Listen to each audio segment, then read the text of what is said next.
Good morning, everyone, and welcome to this 2021 Supply Chain Risk webinar on From Cost to Opportunity. My name is Maria Sanchez Marin Melero. I'm the Global Sales Readiness Director for Enhanced Due Diligence at Refinitiv, and I will be your moderator today. We live in a time of change, and that change, as it affects supply chains, was already happening before the pandemic hit us.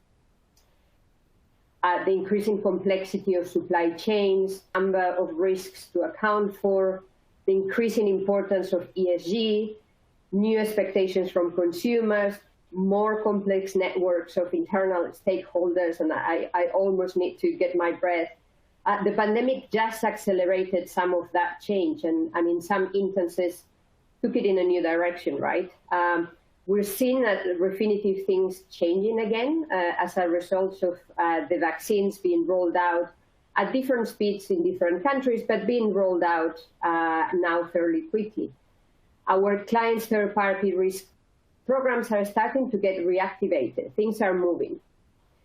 So we thought that it would be a good time to stop and reflect on where we are and what we should be expecting to see in the environments, in the context in which we work, in which you run your third-party risk programs. So is the reactivation of the activity of the economies an opportunity to do things differently? Does ESG continue to be the emerging priority that we saw before the pandemic? What are the expectations of maybe less traditional drivers of third-party risk programs, investors, civil society, government? We have a fantastic panel to discuss all of these topics with. Of course, I would say that, but I know all of these people fairly well, so I know that you're in for a treat. But before we get to that, I wanted to stop and do go through a number of housekeeping notes. First, we will be running a Q&A session at the end of the discussion. Hopefully the last 10 minutes we can devote to the queries that you have for the panel. So share those questions via the Q&A box. There will be a pop-up survey at the end of the webinar so that you can provide your feedback. This is really important for us because we run quite a number of these sessions, and it's good for us to understand how topics have worked for you, what sort of topics, what types of content, what type of speakers you may be interested in seeing in these types of webinars. Use the toolbar at the bottom of the webinar screen to access the different resources that we have for you. You will find there speaker biographies, webinar materials, technical support. So you see the bar there on the screen. And just a couple of things from the technical perspective. There is no dial-in, so please use your device sound to listen to the webinar, plugging in your earphones. Click the media player on your screen to enable the sound, ensuring that Flash is enabled in your browser. And if the slides were to become stuck, please refresh the browser. So with that, let me just introduce you to our speakers today. We have Andrew Henderson, who is the Director of Due Diligence Proposition of the Due Diligence Proposition at Refinitiv. He's based in London, a dear colleague of mine who I work with pretty much every day, pretty much every morning and afternoon. And one of those really thoughtful people working in this space. So I'm really happy that he could make it and be with us today. We have Julia Corinaldi. She's the Director of Inclusive Economies at the Thomson Reuters Foundation, also based in London. Also a dear friend for many, many years when we were both much younger and the world and our lives were quite different. And Jean-François Valette, who is a global vendor of management, a risk and compliance leader at eBay. He's based in Luxembourg, but he has a global remit. This is the second time that we do one of these events together, and I really thought straight away as we started preparing this webinar and when I was asked to moderate it, because I I know that he gives a lot of time to reflect on this topic. So a fantastic panel coming to the topics from very different perspectives. What we discussed as a group, as a panel, to prepare this session is that we wanted to break it into three parts. This is going to be a conversation. There are no long presentations. We wanted to use the first few minutes of the webinar to set the scene, to understand what we're talking about when we talk about a topic like this one. Then move on to what is happening in the market, what are the sort of initiatives, the activities, the programs that we see happening from each of the perspectives of the speakers. And then move to what is coming, looking at the future. How are things evolving? If we're talking about supply chain and moving from cost to opportunity, what do we mean exactly? What will be realistically possible?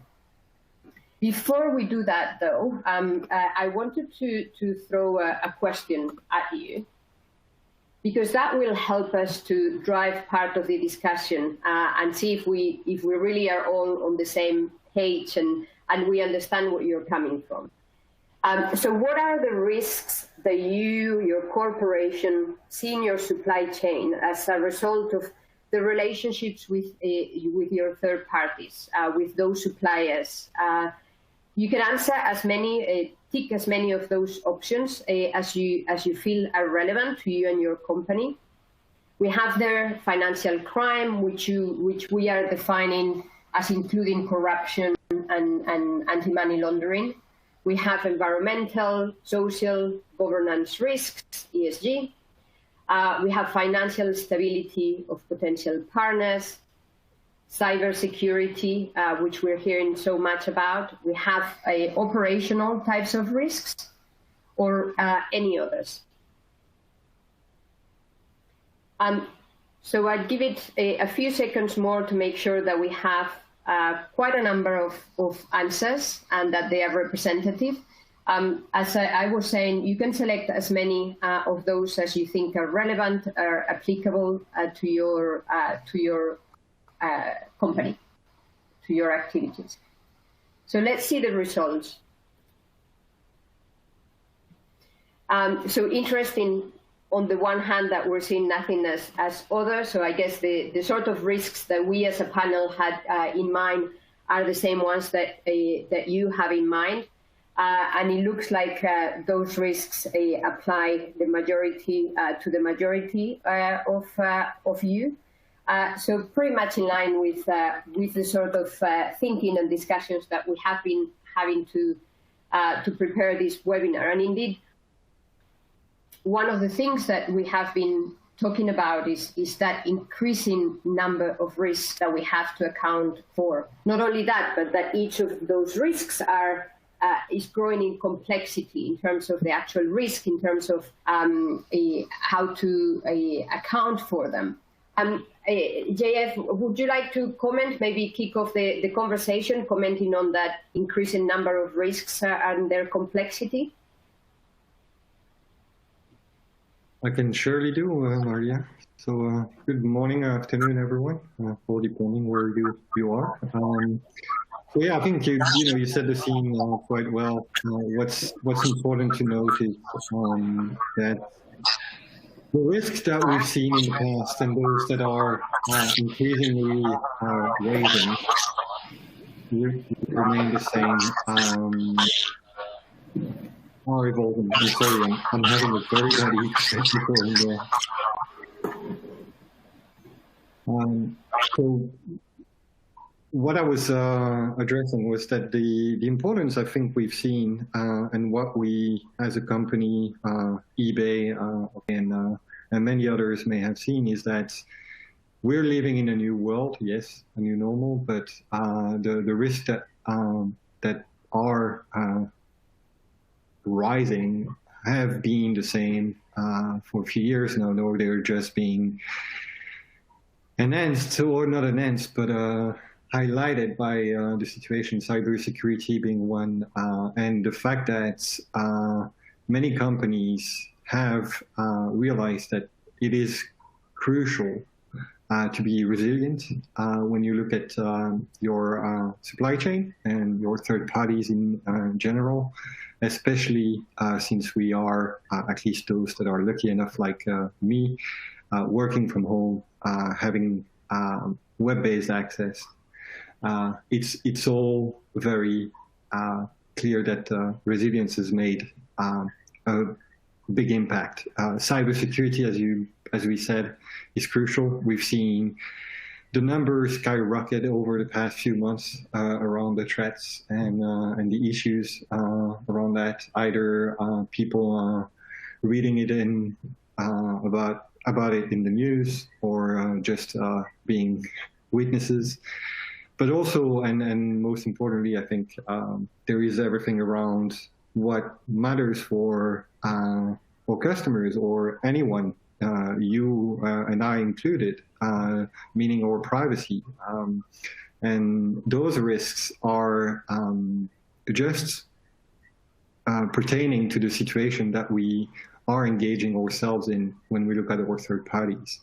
Of course, there are others, and that will address things like ESG, like operational, financial, compliance. Those are the same, and especially when we look at ethics and the importance of ethics in any company, we want to make sure that we address the overall spectrum of risk when we look at our supply chain. So I think really what matters, what is important for anyone is first to understand what is or what are the risks. What do you define those as, and how can you best address those going forward, making sure that you're ready, you're resilient, but this takes time and effort, of course, resources sometimes. But yeah, that's, I would say those have, the spectrum hasn't changed, it has just become more and more important for companies to address it, and to address it in a way that is sustainable.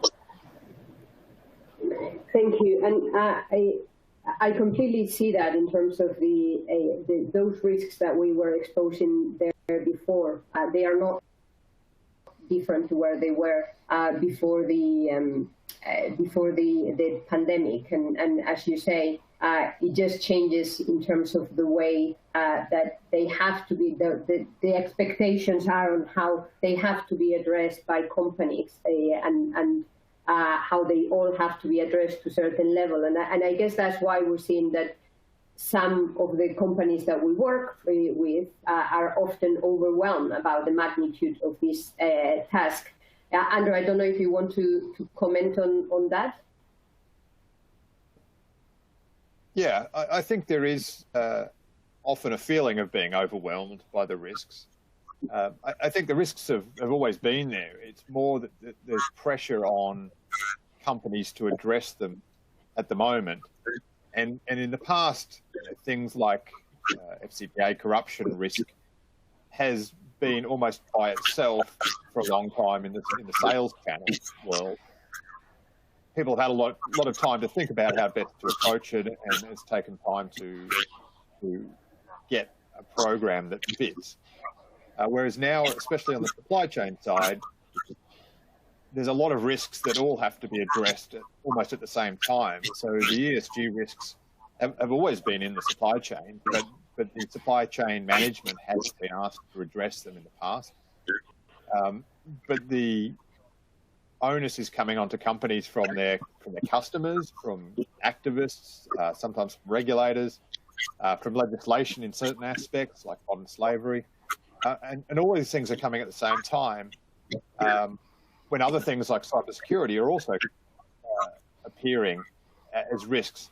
Some of them are new risks, like cybersecurity it wasn't so much of a risk in the past because people weren't sharing as much data with their partners as they are now. But all of these things are happening at the same time. So I think many clients do think it's overwhelming. The numbers of suppliers that they deal with is enormous. They're tens to hundreds of thousands quite easily for most of our clients.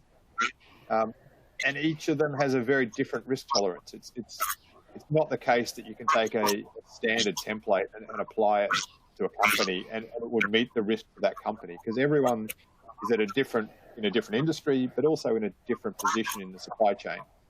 So the risks are all very different in their particular circumstances.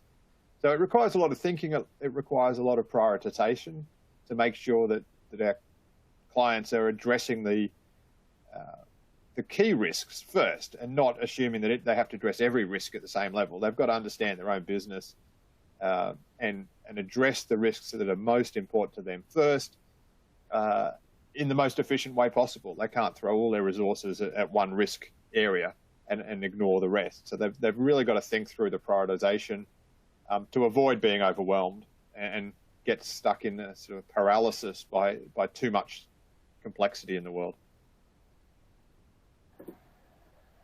Thank you, Andrew. And just for us, for the speakers, we're getting some messages that there's quite a bit of noise and echo. So let's try, all of us, when we're not speaking, to put ourselves on mute to help with that.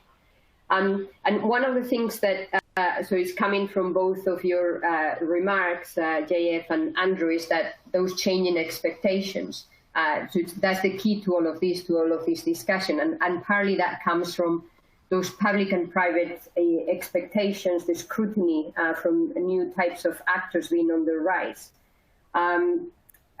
Julia, you and the Thomson Reuters Foundation are at a very interesting point in between corporates, NGOs, the sort of civil society perspective. Do you see all of these changing expectations that increased scrutiny as a challenge for corporates, or as an opportunity, both for corporations and I think you're looking at it as well from the perspective of investors, right? Thank you, Maria, and thank you, everyone. And here at the Foundation, clearly we see it as an opportunity. As you said, we've been working a lot between investor and company and NGO and civil society and journalists. And I think clearly the pressure is on. And we see this as an opportunity which has challenges, but challenges that must be addressed, especially around social issues and human rights. I think COVID, rather than being the great leveler that we thought might be, has really exacerbated some of the inequalities and widened the poverty gap, climate risk, and racial inequality. So at the Foundation, we use the power of the media and the legal service to really play a proactive role into fighting inequality. During the COVID pandemic, we really upskilled reporters covering social issues and human rights, which are the risks that we're talking about. And then we report on these issues. We brought insightful and unbiased news coverage on the impact of coronavirus on lives and on vulnerable people. And as you can see, there's been a rise of social and human rights issue gaining more attention in the news because we need an economic and more resilient society going forward. Issues as worker rights in global supply chains have been captured into the spotlight. So we really think this is an opportunity for corporates who are willing to tackle issues such as forced labor and child labor in the supply chain to benefit from better share prices and investment than other companies. We also know that as the COVID-19 kicked in, plunging stock market around the world, ESG investment fared better than the overall market. So I do think there's a clear opportunity for investor and company. And there is no longer a choice between doing something that has a positive impact on the environment, society, and those that want to maximize profit. Now we see that, in fact, investment that take into account a strong performance regarding the S of the ESG are also investment that are more resilient to shocks like COVID-19 or other shocks. Hopefully not many coming forward, but who knows. So I do think it's essential that investor and company pay more attention to the human rights and social issues. And we have seen that the focus has traditionally fallen upon on the ESG, really looking at the environmental issues, while I do believe tackling inequality is key to tackling climate change and the risks. So in an example, investing in company or who maybe score very low on S or don't have available data, such as Boohoo. The company scored poorly on most industry transparency measure, and as of August 2020, had lost $2 billion on its market value. Boohoo has suffered reputational damage. There are talks of there's a potential US export ban. So really tackling issue in your supply chains is a very important issue to ensure profit going forward. It's also like there's a new trend that on renewable companies and investing in renewable companies, but a lot of those might have human rights issues within their supply chains. Again, so that's why I think looking at human rights and social issues on ESG is very key and a really great opportunity. I also think another issue to consider that we are seeing a lot of pressure is put into a rapidly evolving regulatory landscape. Even when a company might perform well environmentally, there's new laws that are putting in place on human rights due diligence. And so starting looking at this in a serious methodological way will really have an impact on the company performance going forward. I also, in terms of monetary opportunity, there's no evidence to show that greater focus on social indicators leads to diminished returns. On the contrary, there is a business case for ESG, and a lot of business within the purpose-driven, the B Corps, I don't know if everyone is familiar with that concept, are growing 10, 20 times faster than national economic growth. So I think it is, sorry, I lost a bit my thread, but overall, these for me are clearly examples to illustrate that there are a clear opportunity for corporates and investors going forward and company to address the S of ESG and ESG in general, which will attract the right investment, and we will build companies that are more resilient to future shocks.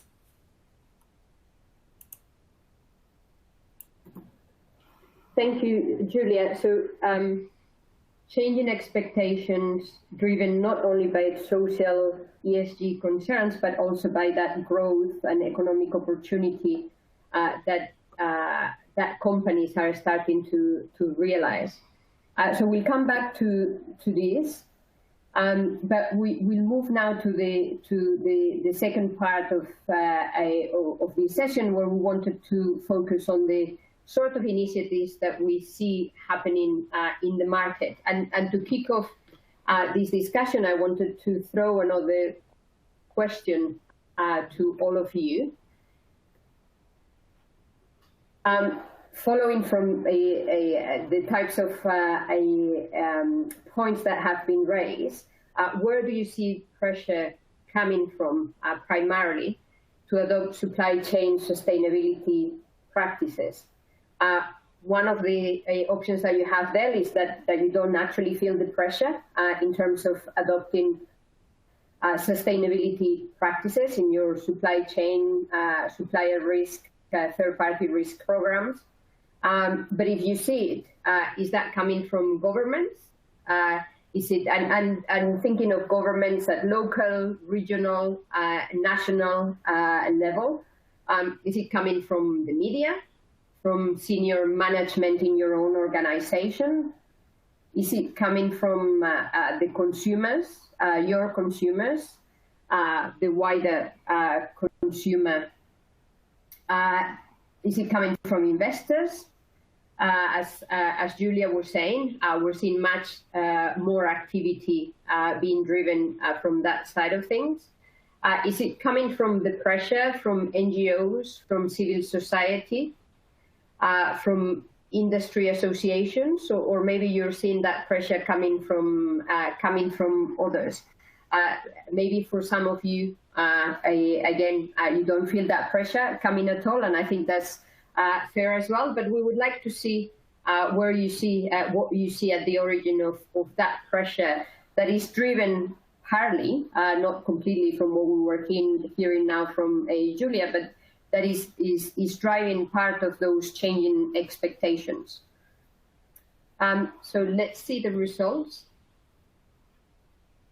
And very in line with what you were presenting, Julia, the investors seems to be now at the head of these changing expectations. Their role being so critical in order to drive the policies internally that companies may have in order to define these supply chain programs.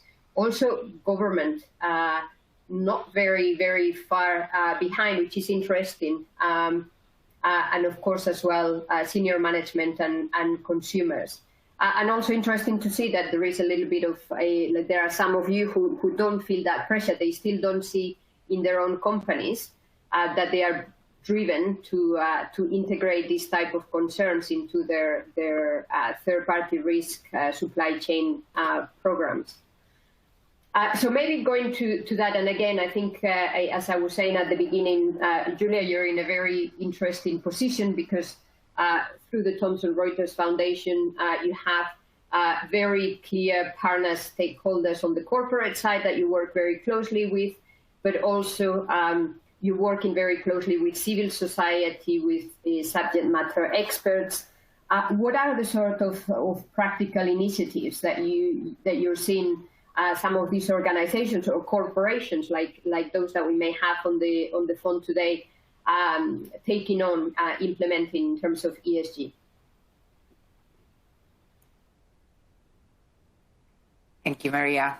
I mean, there's a lot going on, and the most important thing that we're finally seeing some collaboration from corporate, investor, NGO, but I do believe that is going to be key because there's a lot of expertise that is within the NGO and the expert that is not necessarily translated into the corporate and investors world.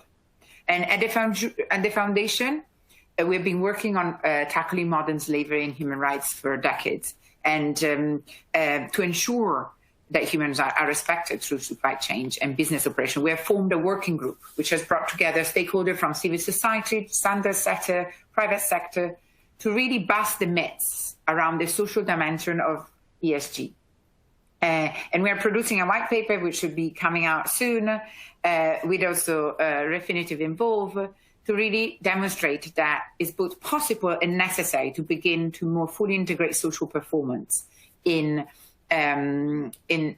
investment analysis. We wanted to highlight the gaps in the current indicators. I saw there was a question around that, and map it across. We mapped it across GRI, SASB, and Refinitiv and Rep Risk to show how trying to focus your indicators on effects and effort is not that easy, because a lot of the current data is mapped across efforts, so policy and processes. What are the effects? What is the impact? It's still a question that we try to show what are the necessary steps to do so, but there's so much more that needs to be done. We also have a Stop Slavery Award, which some of the best company, a lot of companies, I don't know who's here of the companies that have applied for, but big brands, where we really look at the best in class addressing modern slavery. And we base this on their policy and their processes and how they have put in place limit the risk of slavery in their supply chain. And this year, winner was HPE because of their commitment to the cause and how they really address it across their supply chains. And also how, as well as recognizing companies for their efforts on the awards, we also raise awareness about the issues around the world. And the aim of this is really to inspire more companies to be open about the challenges and how they're addressing the challenge. We also have seen that the corporate community are keen to really come together, and there's a group that is really keen about setting up standards. So we created a group of corporates, about 40 corporates around the world, meeting up regularly, looking at the challenges that we're addressing in supply chains, discussing with lawyers as Baker McKenzie and Omnia and with Cherie Blair to really address what challenge they were facing at the moment. And then this group came together to release a joint statement where Refinitiv was included in January to really support the European Commission Sustainable Corporate Governance Initiative and mandatory human rights due diligence, because they see the standardization as really an opportunity to tackle these issues. Also, sorry about that.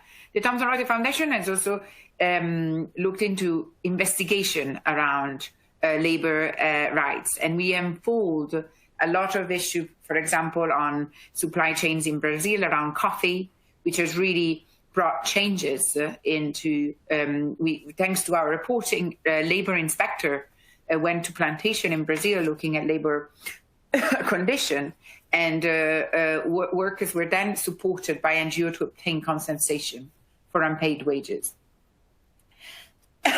We also support from the bottom up, so NGOs with legal support to really strengthen laws at the local level in terms of labor laws and protection of modern slavery. And these are just examples of what we do, initiatives that we are doing and we're collaborating with. But out there are incredible work that NGOs and in collaboration with corporate are doing right now as we speak, especially with the new legislation coming through in Europe. I'm seeing a lot of collaboration, a lot of push for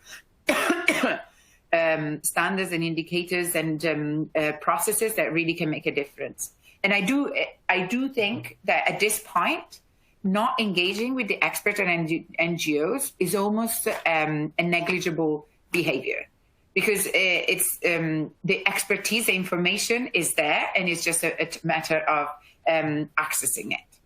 And in terms of data, there is a bit of a lack of data that is not self-reported. But if you see, there's a lot of NGOs or experts that are working on, and I have a long list that is probably not useful right now, but it will be part of the paper, of organizations that got together, NGOs that put together KPIs that are very go beyond self-disclosure. They are benchmarking initiative that really benchmark corporate against key indicators that go beyond self-disclosure. So I guess my call is really, there are a lot of initiatives out there and they're great. And at this point, it's a matter of stepping out of the comfort zone and reaching out to a community that I think has been doing a lot, which is the NGO and expert community. Thank you, Julia. And if we have time, I would love to come back and maybe towards the end of the session and ask you to give a bit more detail on one of those initiatives that you have awarded through the Stop Slavery Award, to understand, give a bit more flavor about what sort of projects corporations may be doing in that regard. But for now, we have to move on. One of the things that we had in one of those polls that we have done, one of those risks that has been there, but one of those that actually has been increasing lately in importance is cybersecurity. JF, what are companies like yours and other peer companies and peers in your type of position, what are they doing to protect themselves against, in terms of cybersecurity, particularly as we talk about vendors, third parties, etc.? It's a very good point and a very good question. I could joke and say we don't do anything, and we just wait and see what happens. But no, honestly speaking, I think, again, for a company like eBay, cybersecurity is not something new. This is something we take pride of for being really attentive and proactive. But definitely, as I addressed earlier in the discussion, and as we all highlighted to some extent, the the changes that we see today creates new threats and new weaknesses for companies that need to adapt. So what are companies doing? I think first and foremost is what are the needs of companies. Some companies have nothing to do because they're not online, and of course this is another story, but it's less and less. But most importantly, it's what is cybersecurity, and what I think this is sometimes where companies get lost. Is they're trying to cover everything under the same umbrella, or trying to address the same cyber risk into one bucket. There's different ways to approach cybersecurity. I addressed, privacy earlier on, and cybersecurity and privacy are very bound to one another. People sometimes forget about it. So I think what we see companies doing is, of course, driving attention around cybersecurity within their own environment, meaning with their employees, with their third parties, with their customers, making sure that people understand that nothing is invincible, but we're doing everything we can to make it as safe as possible. And then at the same time, when we look at the supply chain, is first and foremost, do you as a company understand what is the models you engage on with your third parties? Of course, we could also talk about the different categories of third parties you would be looking at, those that are specific to your platform or to your network are very sensitive. But then there is all the others that you use and which you may share data with. Then that's where companies we've seen, or I've seen sharing with peers and other people across the globe, is the importance of mapping your data flows. Where is, as a company, your data going? Either within the company, but most importantly, externally. Do you know where it goes? And if so, do you know how confident you are sharing those data with that third party? And yes, vendor security assessments have been there for years. There are many ways to address it. There is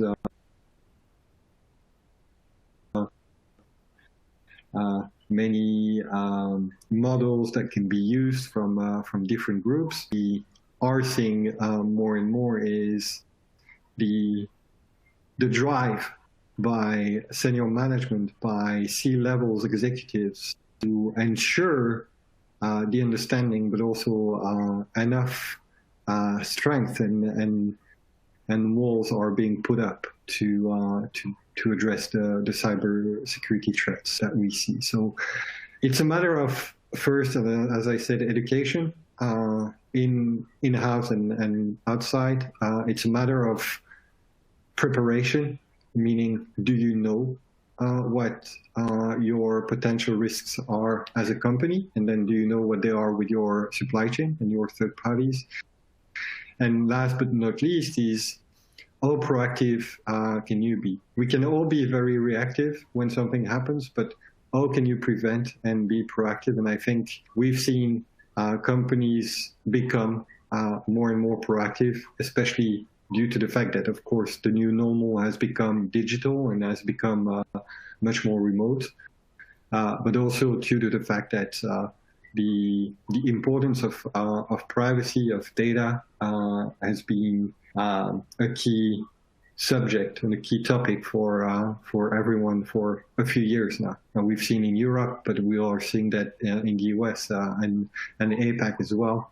GDPR and others are definitely helping on that, but that means that companies not alone do need to comply with those regulations, but they also need to make sure that they are prepared for the next waves of regulation that will be coming up. So So yeah, in a nutshell, educate yourself, educate your peers, educate your colleagues, educate your supply chain, be prepared, and know your company.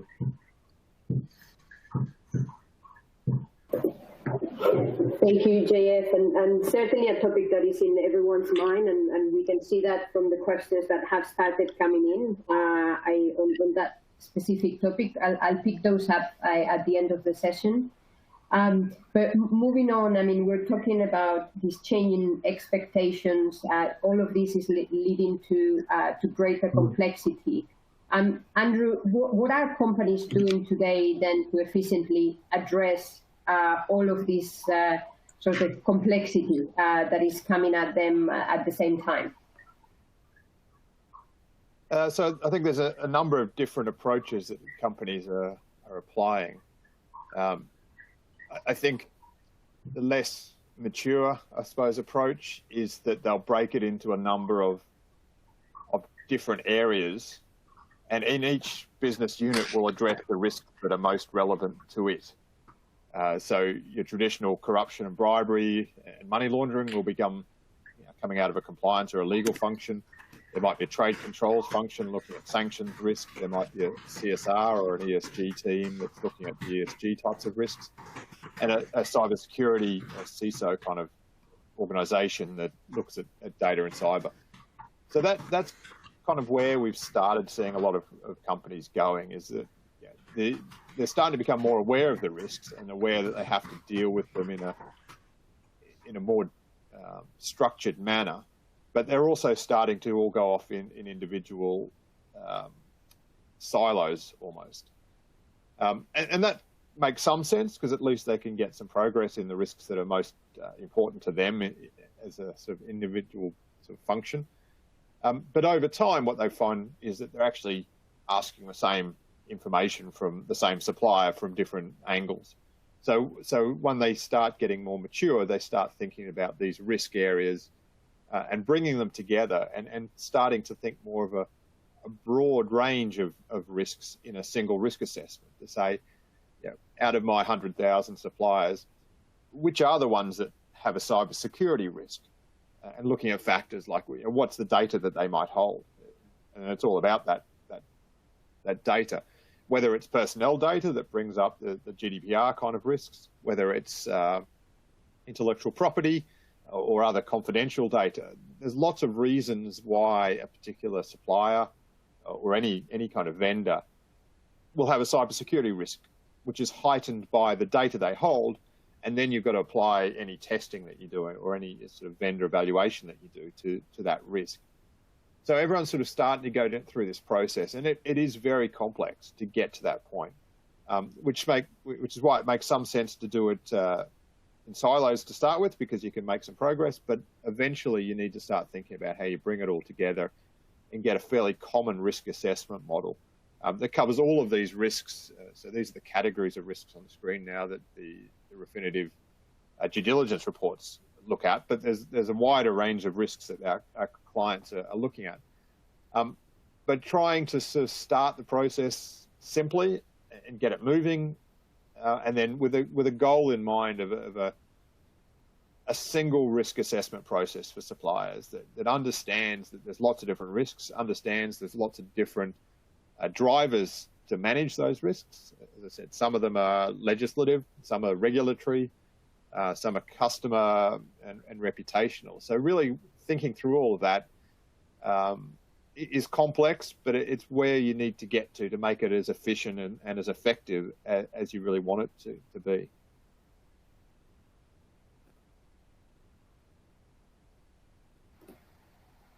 Thank you, Andrew. And maybe I'm conscious of time. Maybe we can move on to the last section, or would you? Let me just move on to the last section of the discussion, because we have quite a number of questions and we'll want to come back to them. So just thinking in terms of the future, in terms of what is coming, in terms of the potential evolution of these changing expectations that we have been discussing. one of the things that you started by talking about, JF, were resilience. And I would, if we can do in a couple of minutes, but it would be good to see how, if you think that companies are as resilient as you think that they should be, or what they should do to get there. Yeah, it's the straight answer would be, are companies resilient? Honestly speaking, most of companies have shown not to be. I think no one was prepared for what happened in 2020. It doesn't mean, when I say no, doesn't mean that we're far from any good. There are many good things that have been done, and companies have been prepared, but we also realized when we're looking at resiliency, it's not a matter of operational readiness and capability for your business to drive its activities through any situation, but it's also how can you keep up with the rising risks that we addressed earlier in the discussion. And as I said, looking at numbers, the skyrocketing numbers of threats from a cybersecurity level, for example, those from ethical behaviors and AML, financial stability, have shown to be essential, but also not a focus in the past for companies. And all of a sudden this has become, because you're supposed to be resilient, you're supposed to be able to leverage on your third parties and their own supply chain as well. So we could go down to the fourth, fifth, sixth, seventh parties down the line. If they themselves are not resilient, how can you make sure that you're resilient? And I think this is where this is why I state a no with between hyphens, is the fact that the importance and the importance of addressing third-party risk has never been greater than today, due to the fact that yes, we all are dependent on third parties, and our resiliency as businesses depend on those third parties as well. And we may be third parties to others. So it's to keep in mind that we want to make sure resiliency doesn't become something of need, but becomes something of our own companies. Thank you, JF. And Julia, perhaps from you in a couple of minutes, as you have been addressing this ESG perspective, what are the sort of things that you see coming? You started alluding to some initiatives from the regulatory perspective, and there's actually one of the questions that we got from the audience was along those lines in terms of what can we expect on the regulatory side. And I know that you have been given some comments to some of the regulations that are being prepared, you and the foundation. Can you comment on that? 2 minutes. Yes, of course. And regulation is coming. And I think the key on the US, I think where it's moving faster is the EU at the moment. And a part of the document I put together is an index of all the regulation that are now and that are going to influence the reporting of company.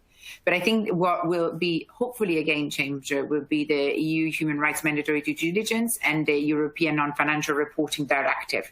They are coming up this year.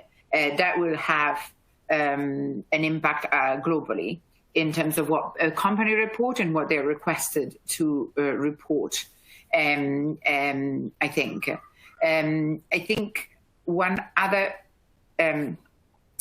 As usual, I do believe that with regulation, it's a key steps, and mandatory human rights due diligence would be fun. Will have a great impact on everyone, because data will have to be leveled up and standardized. But as well, it never stops there. So I do believe investors and company itself play a key role in really understanding that the material risk around the S are as important as any other risk. So on human rights are fundamental. That there is tools that you can use to get started, like the UN Guiding Principle is a key way to look at how you can tackle risk in your supply chains. You can demand more data, and there are data out there. They are not just self-reported. And then how important it is to go beyond just questionnaires when you're looking and dialoguing with your suppliers. But that is a medium in between questionnaire, engagement, and data that you require. And this is as fast as I can get. But Maria, tell me if I need to cover more. No, that's perfect. Thank you, Julia. I appreciate how succinct you were. And maybe for the last closing remarks from Andrew, what's the next frontier? And you have been talking about the way that companies are addressing this complexity and new expectations. So what's next? What can you expect? What would you like to see happening? So I think I agree with what Julia was saying. I think, like everything, that it starts off with activist kind of organisations saying that this particular issue should be addressed. Some companies will start that process at that point, but many won't. So you start getting government interaction. So you start getting legislation or regulators getting involved, and that's kind of inevitable if some of these issues aren't addressed by the goodwill of the majority of companies.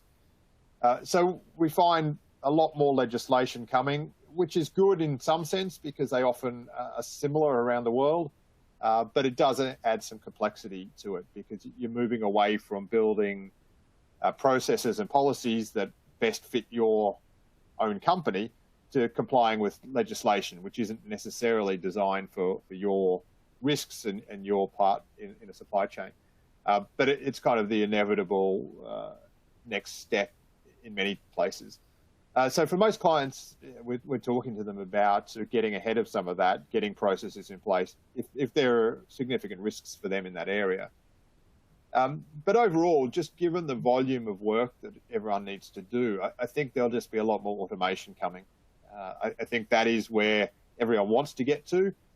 And as we're starting to get more consistency around indexes and metrics and the way we even describe some of these human rights and supply chain issues, then we can start getting more agreed standards and automation, which is what everyone wants. They don't want to spend time on onboarding vendors and looking at things that just aren't going to be relevant. They've got to be spending the time on the things that really matter, the things where they can make the biggest difference in their supply chains and really improve the supply chain rather than change it out for something better.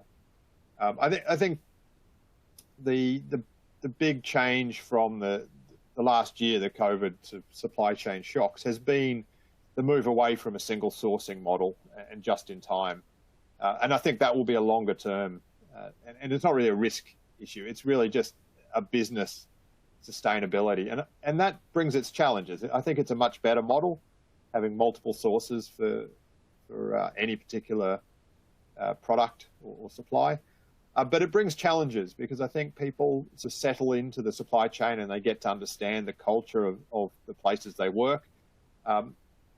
And now, almost by default, they're going to have to find places that have very different cultures because they're going to have to be in different parts of the world.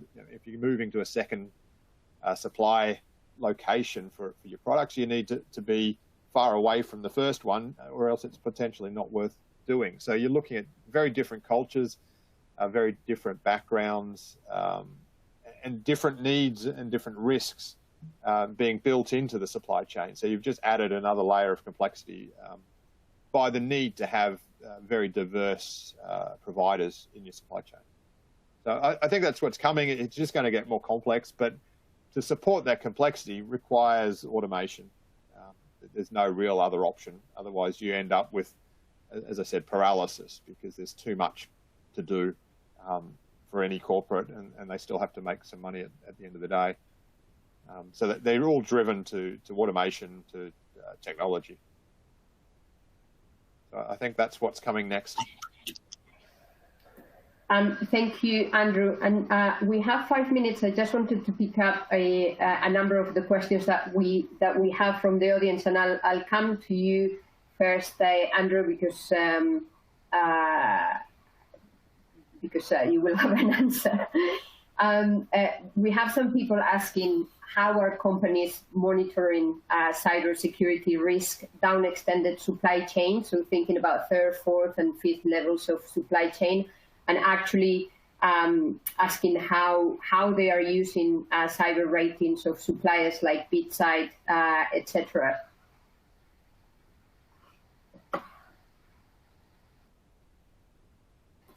You're on mute, Andrew. Sorry. Yeah, it's a good question. And to some extent, the same idea of risk coming all the way up the supply chain maybe doesn't always apply in the same way for cybersecurity.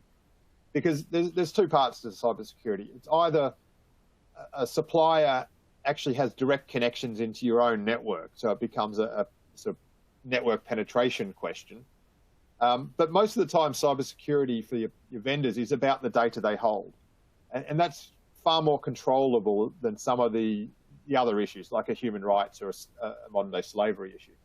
So it's really still focusing on what data do you give to your first-tier suppliers, whether, as I said, whether that's personal data on your customers, on your users, your own staff, or what have you, or more likely it's intellectual property or some confidential trade secrets data that you might be providing.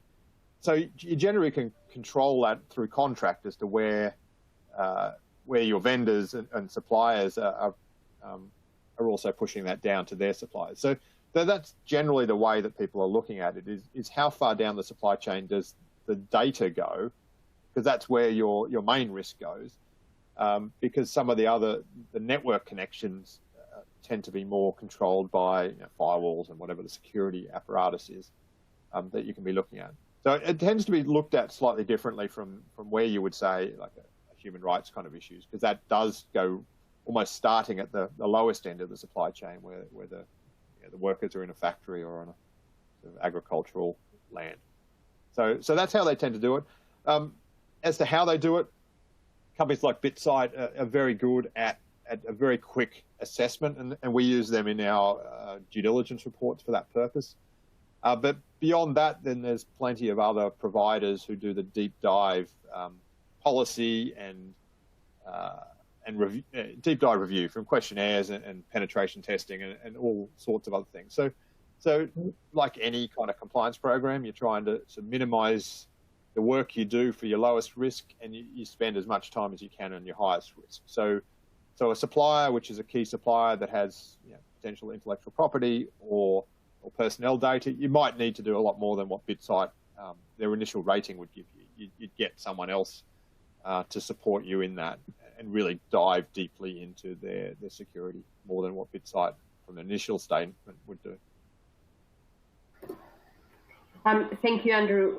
We have time for one more question. Julia, I'm going to throw that one at you because I know you're going to enjoy it. With the new President Biden administration, to what extent do you expect to see more U.S.-driven government focus in the next 4 years to drive greater focus on ESG issues in global supply chains? Hi, Maria. Thank you. I was trying to answer to that before. I'm not an expert on the U.S. So much, but I think there is definitely a huge interest in the U.S. government. They're looking at how to, they're addressing the White House supply chains and monitoring everything around through ESGs as we speak. And this, as I said, I think the core of the next legislation will come from the EU, and then I think the US will follow in a different way. One thing I wanted to say, that I think should happen or will happen is a more thorough rethinking of how to address systematic risk from the lens of addressing inequality. So, which I think, if we think about it, is the core of where the risk all arise. And I think there is a nascent new development of setting up a task force on inequality-related disclosures, like TEFD, there was the Task Force for Climate-Related Disclosure, which I think the Task Force for Climate-Related Disclosure really had an impact on legislation, standardization, understanding of the issued data. And I hope that TIFD, so the inequality, will be set off and can really help address this issue from the US, but from the global issue. I think it will start probably as a US and then go global. It's a nascent initiative, but I think it will add a lot of value to it. I hope that works, and I look forward to being in touch with everyone. Thank you very much, Julia. We don't have time for anything else. Thank you so much to all of the speakers. As I said at the beginning, I knew we were in for a good treat, for a good conversation today. Thank you to the audience for joining us, for your questions, for your interaction. As we said at the beginning, there will be a poll popping up on your screen. Give us your feedback so that we can do more of this and focus on the issues that matter to you. With that, we have to leave you. Thank you very much. Take care. Thank you so much.